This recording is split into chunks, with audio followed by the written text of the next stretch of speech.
So, Zeus is crazy about food, as a lot of dogs are. Problem with that is, it's really difficult to feed a dog like that. And when I try to feed him, and if he's very crazy, it's really not helping his impulse control. So, as a trainer and as a dog owner, I know that I want to be able to have control over my dog when he really wants something, especially when we're out in public or if we're at the house and maybe we have guests over or something. It's impulse control that can differentiate between a dog who's well behaved and a dog who's not. So, we can use food to help us start creating this impulse control. Food, this is probably the #1 resource in your dog's life. If you take control over it, all of a sudden you become important. You become something and somebody that your dog starts to see as important, which is a big deal when you're owning a dog. You want them to look at you as relevant. If you have the food down all the time and you just go over there and kind of fill it up and keep it full all the time, you're missing an opportunity to be important, right? To show your dog that they need to go through you to get the things that they want. And you're also missing an opportunity to start working on impulse control.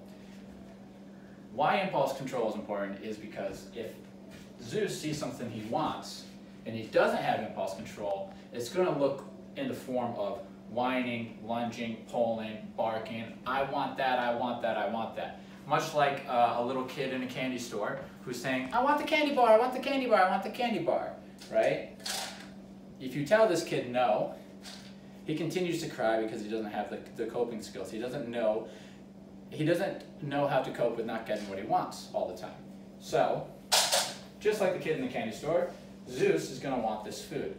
He will get the food, but only when we release him, and we're only going to release him when he does what we want.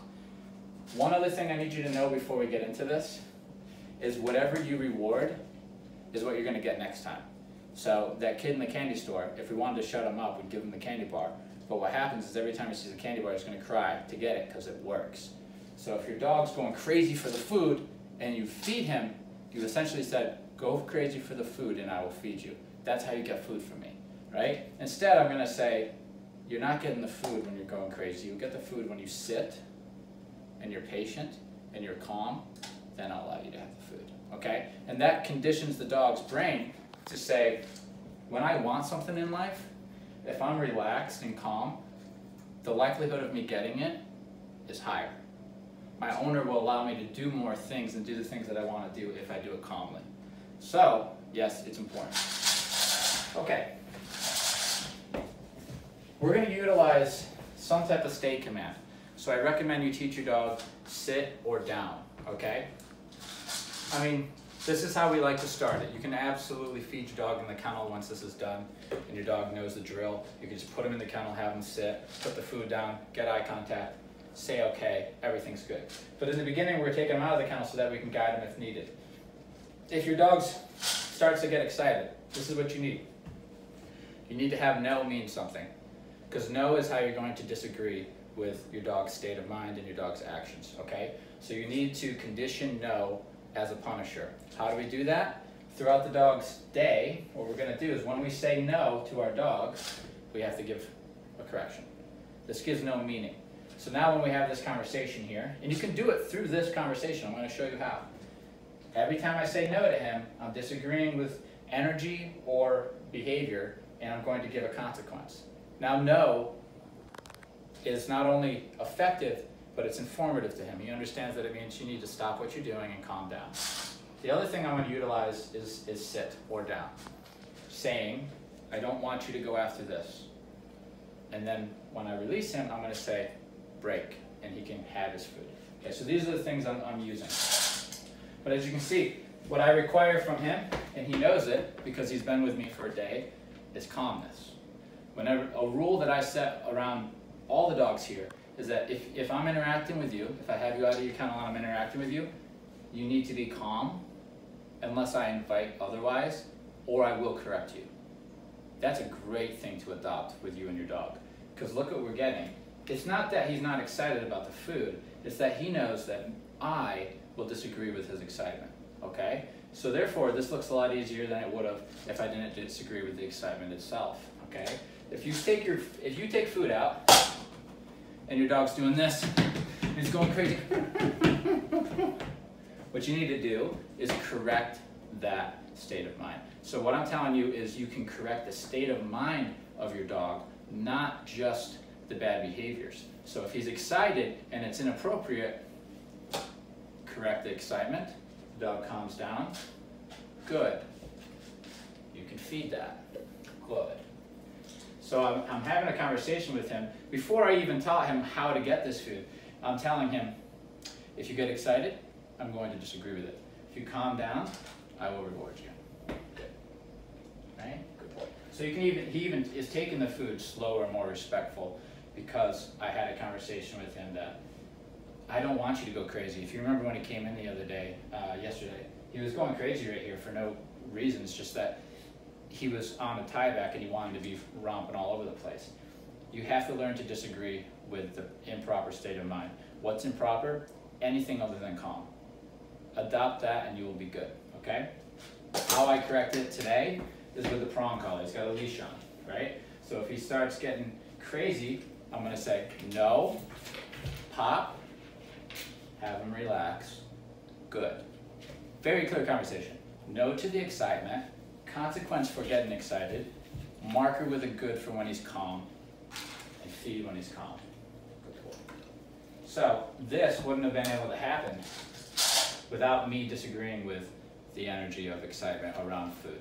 So because I have a rule that he's not allowed to get excited unless I offer it, that's my rule. He doesn't understand that rule, but because it's my rule, I'll be consistent and then he'll understand it, okay? No. So that no only worked because previously I have said no and did a physical correction, okay? I essentially created a vocal punisher, right? If I said no yesterday a bunch of times with him while we were training when he did something I didn't like, and what follows no is a pop on the leash or an e-collar correction. So now I have influence. I can say no and it means something, and then I can also say good. So what essentially we have is a way of teaching and a way of having a conversation, okay? Break. All right, so watch. Start it like this. I'm putting a little bit of food in this bowl, not all at once so I can get reps, okay? Sit. Good. He's not crazy. If you're doing this with your dog and he's crazy, what are you missing? You're missing correcting for the improper state of mind. That's what will define success and failure in this. If you're not correcting for excitement, you're not going to get it. You might be able to get your dog to sit there and wait for 2 seconds and then you say okay, and it feels like you have control, but you don't. It's actually useless because in a real life situation, if your dog's like this because he wants something, you're not bringing it all the way. You're not giving your dog the full educational experience that you want for them to really, really be reliable. Okay. Good. Break. Now he's laying down. You know, you can't predict what they do. There you go. Good boy. Let him finish it.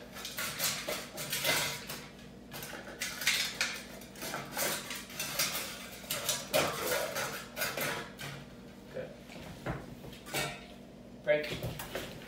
Do it again. And then I'll have Julie do it to see if it will transfer. Sit. It'll get smoother. He hasn't done this before, so. No.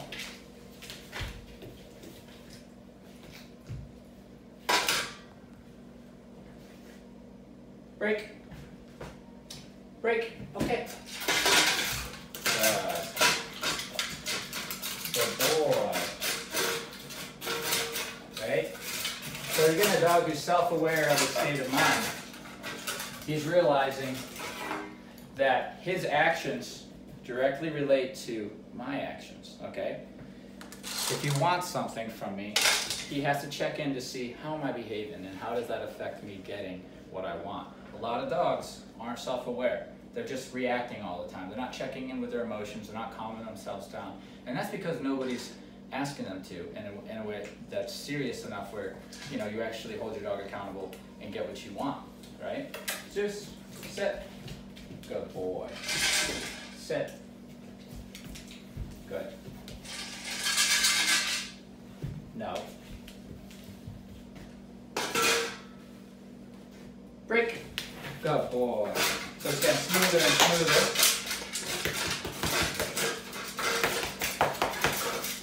Good.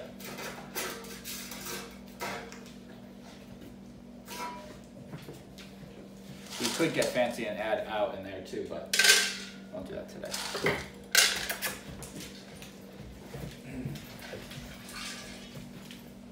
Sit.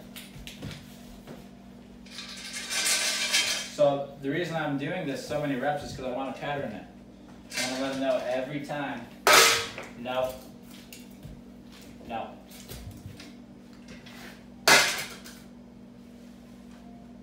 Break.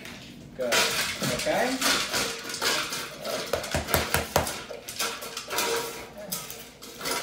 You could start adding out in by saying out and then guiding him back. Out. No. Good. But we won't go too much into that, because that would take us away from this. Break.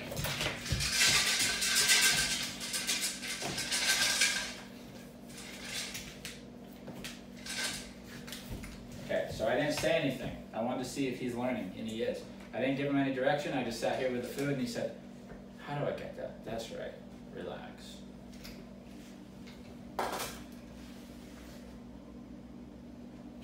No. I'm testing him now. Break. Okay? So, this is new to him, but he's getting it. Good boy. Good boy.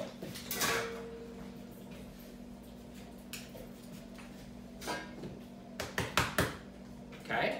Julie, would you like to try to see if he can generalize it?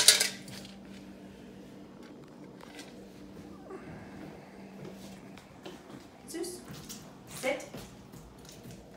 Good. No. No. No. No. No. No. No. So, let's take this as a learning experience. And the reason why he's not listening, it wasn't really fair to me to just ask Julie to do it. This is a great example of relationship doesn't transfer. So with me, he knows when I say no, I'm gonna pop. Historically, in the past with him, I've popped after I said no, so it has influence. If you're just saying no to your dog and you've never given a physical consequence directly afterwards, that's why it fails. So now we're gonna have Julie, she's going to say no, and this time there's gonna be a consequence afterwards, and then what we're gonna see is him respect her word no and stop pushing. So if your dog's pushing and you're saying no and he's still pushing, it's because you haven't given a physical consequence. What I recommend you do is every time you say no for the next couple of weeks, you give a consequence directly afterwards. However you correct your dog, you can do it with a prong collar, you can do it with an e-collar, you can do it with a little bit of a body check, you can do it however is effective for your dog, but that's how dogs learn to respect the word no, and that's how it's created to have meaning. So that's why some people can say no and the dog listens, and other people can say no and he doesn't, because it's just because they haven't had the relationship in the past where you've said no and you've corrected, okay? So now what we're gonna do is she's gonna say no. I'll do the correcting for her with the prong. But she's gonna do everything else the same. But when she says no, there'll be a physical with it. Have him sit again. Zeus, There sit. we go. So I have the prong here. No. There's one firm pop.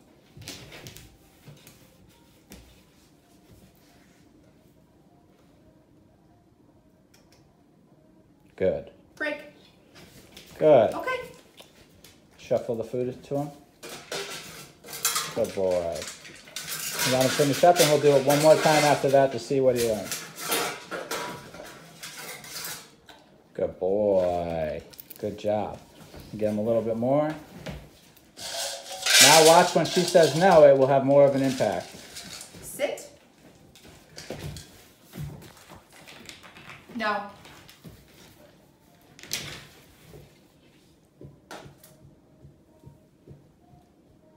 Break. Awesome. Good job, Bruce. Finish it up, buddy.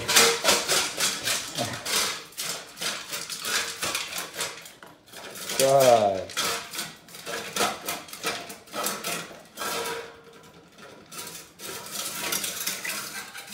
Good job, bud. Awesome. So, we have a little bit of food left, but you can see there, if your dog's not listening, if you catch yourself saying no multiple times and he's being pushy, you're doing something wrong, okay? Or you haven't established that punisher. You haven't given him reason to listen to no. So, what we do around here is every time we say no, we give a correction. And eventually, as you can see, it doesn't take very long. It could literally take a day. Your dog's going to start hearing that word and respecting it because they know that you have the ability to go give a consequence. Dogs are opportunists. If you haven't went there with them and had that conversation, they're going to continue pushing as if to say, yeah, but you're not going to do anything, right? So Zeus is a pushy dog. You need to prove to him at least once that when you say no, you're willing to share a consequence if he doesn't immediately back off. What happens is he starts to immediately back off. He's not going to continue to push. He's not a dumb dog. He's smart. So he's going to know when they say no, just stop, be patient. They're going to take care of me. They're good people, but I can't push these people because they will correct, okay? And that's what separates a dog who listens to one person, not the other. That's why you see that in a household. It's like, oh, he listens to so-and-so, but he doesn't listen to me. And that's because somebody's willing to share consequences and the other person isn't, so.